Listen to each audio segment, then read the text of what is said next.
for both the victims' families and the defendant's family in this case, this is a highly emotional and upsetting case, and I understand that. When I proceed to sentencing, my sentence has to be based on the findings made by the jury. In this case, although the victim's family strongly disagreed with the verdict, the defendant was convicted of voluntary manslaughter. The defendant was not convicted of murder. The jury did not find that Ms. Morris's actions were premeditated. The jury found that Ms. Morris acted under sudden heat.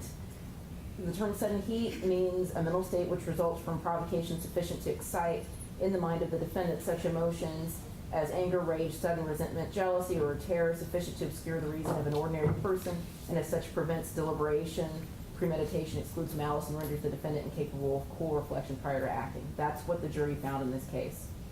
The sentencing range for murder is 45 to 65 with an advisory sentence of 55 years. For voluntary manslaughter, the range is 10 years to 30 years with an advisory sentence of 17 and a half years. And when I determine the sentence, that's where I start. I have to start at the advisory sentence based on the finding that was made by the jury and move up if there are aggravating circumstances or move down if there are mitigating circumstances. And most of those aggravators and mitigators are prescribed by statute, and I can also find aggravators and mitigators not specifically defined in statute. In this case, I do find it extremely aggravating the manner in which the victim was killed. And I do find that the harm was far greater than the elements contained simply within voluntary manslaughter. The victim was not only struck multiple times, he suffered prior to his death from being crushed under the vehicle, in which Ms. Morris continued to sit on top of his body while he was under that vehicle, unable to breathe. And I find the manner of his death and the knowing harm that was caused to the victim to be extremely, extremely aggravating. I do find Ms. Morris's lack of significant criminal history mitigating. I disagree with the state that her criminal history is aggravating based on the nature of this charge, given her age, her criminal history of the one misdemeanor theft that's in diversion status, the driving without a license. Those things aren't okay, but I don't find that her criminal history to be aggravating.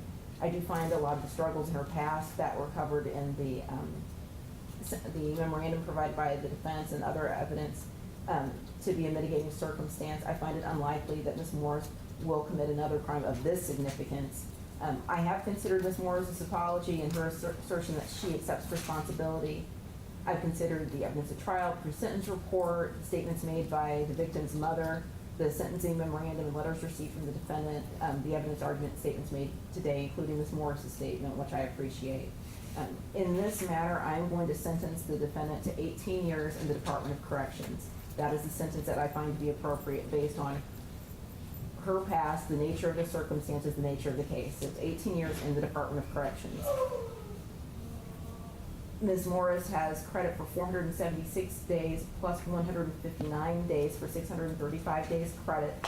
Ms. Morris, you have the right to appeal both your conviction and sentence. You must do so within 30 days, or you will waive your right to an appeal. If you need a public defender agency appointed to represent you for that appeal, let me know and I will appoint the public defender agency to perfect the appeal. With respect to a fine, I'm not going to order a fine in this matter. I'm not going to order her to pay court costs given the lengthy prison sentence that she will be serving. Is there anything from either party at this time? No, Judge, the state will be dismissing Mr. Carter. Okay, thank you. Okay, thank you. And let me know with respect to an appeal if public defender agency needs to be appointed. Okay. Okay. All right, thank you. Thank you. So on 40 review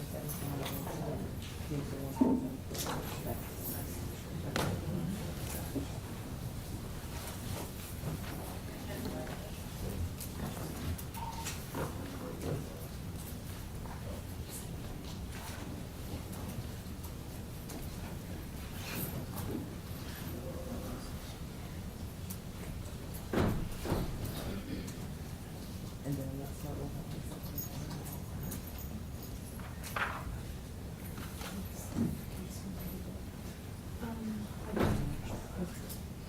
we'll go on record